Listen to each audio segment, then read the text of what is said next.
it turns out that Fortune looked at the people who were on LinkedIn, and this is back in 2011. And what they did was they did a query of who was connected to more people that were featured in Fortune than anybody else. And it turned out that the number one person that is connected to more people than anybody else on LinkedIn who was featured in Fortune is Reid Hoffman.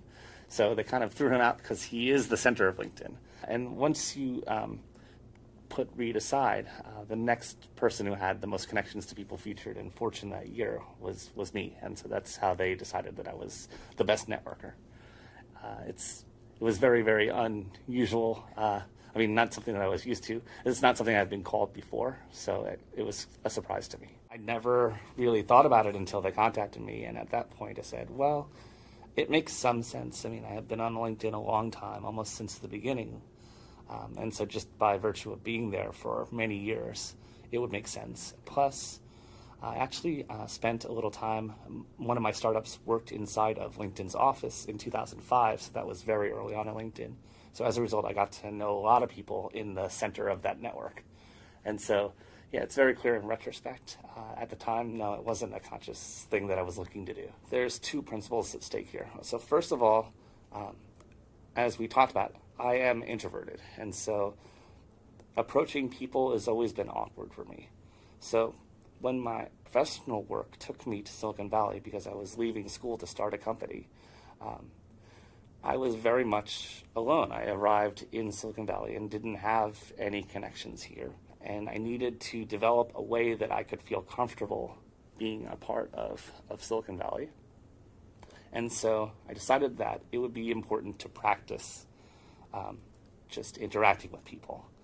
And the question that you have when you're joining a place and you don't really know anybody there is like, well, how can I become a part of the ecosystem?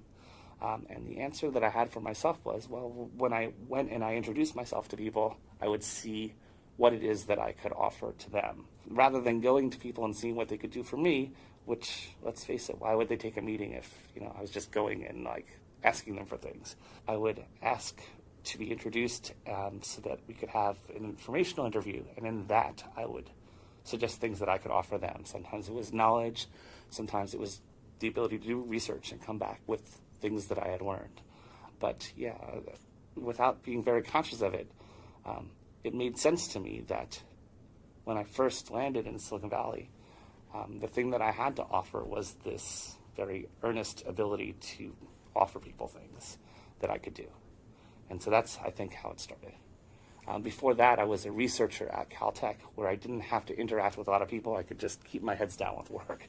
And once I started interacting with people, that's when I had to think about the bigger picture. Interests are important for people, both in personal life and in business life, because that creates the commonalities that we can actually have meaningful conversations around. And it doesn't always have to be that an interest is something that is deeply relevant to spirituality-wise or knowledge-wise. It can actually be something like a movie or music. And in fact, I had this great love of the band Green Day, right? And which band you love, by the way, is very personal to you. You shouldn't love something because somebody else loves it. You should figure out what makes you happy. But my love for the band Green Day led me very early on in the web to create a page for Green Day, because they didn't have a web page back in 1994.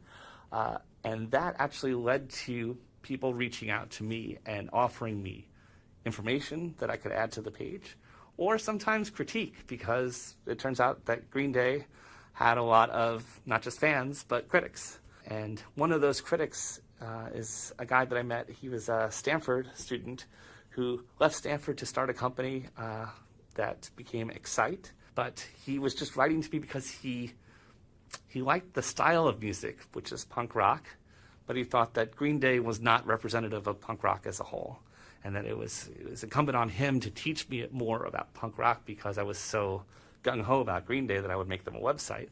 And it ended up that I made a whole section of the website for, if you like Green Day, you should really explore other types of punk rock, thanks to the information that he gave me. And what's amazing about this guy, Graham Spencer, is that he went on with Excite to build this great company. And then later on, he actually, because he was in Silicon Valley, he became one of the very first people that I talked to when I got here. And he was willing to introduce me to some people, and that's how I started to build a network here. So, this interest that had nothing to do with professional life, Green Day, led to my building a professional network in Silicon Valley. And it's pretty incredible when you think about that.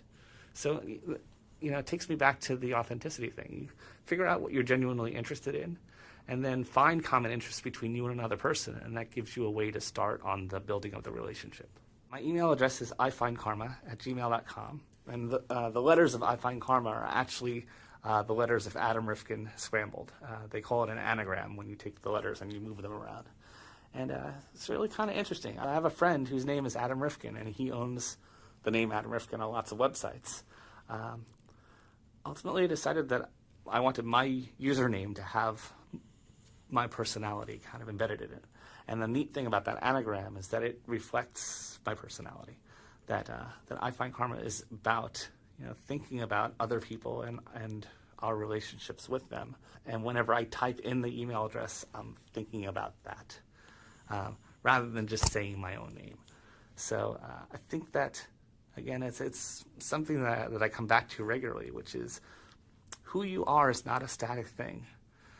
It is something that you reinforce with every action, with the things that you think, with the way that you hold yourself in the world.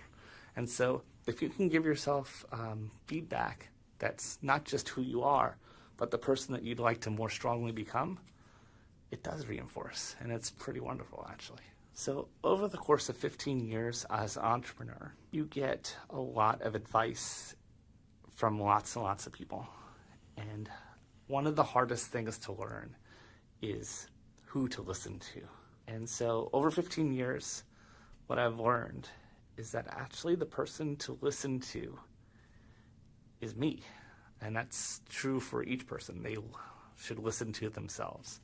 That you can take this advice from lots and lots of different people, but you can't let any of those people make the decision for you on what you should do. And then the way to decide what to do is really to ask yourself deeply, like, is this something that I feel is true to me? And if it doesn't feel true to me, to learn to say no to that, despite how many people are telling me this is not the right thing, or this is the right thing. Ultimately, the person, as an entrepreneur and as a founder, the person that I have to make happy and who will have to live with the result of these actions and these decisions is me. So I better own it. And I think that's ultimately, if you could learn nothing else as an entrepreneur, you should learn that, which is to own your decisions, to learn to listen to yourself. And even though it is important to listen to everybody else, ultimately you make your own decisions. So that's the big one. I think that's the one where, if I could teach the world one thing now, it would be to listen to yourself.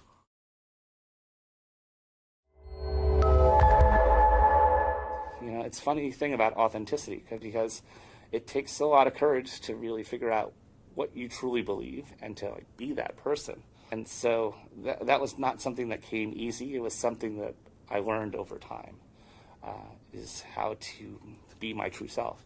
And my true self is somebody who wants to help whenever he can. So letting that come out and actually being that vulnerable is a tough thing to do in business. But the more I did it, the more I learned that there were good techniques for making sure that I was doing it in a way that actually benefited the person I was helping and myself too. I've seen so many entrepreneurs. The only thing that they all seem to have in common is the good ones have follow through. They really don't make excuses when something doesn't work out. Instead, they figure out some way to help push it forward or help make it happen. It's gone by many words. I've seen it called tenacious. I've seen it called grit or just perseverance, not giving up.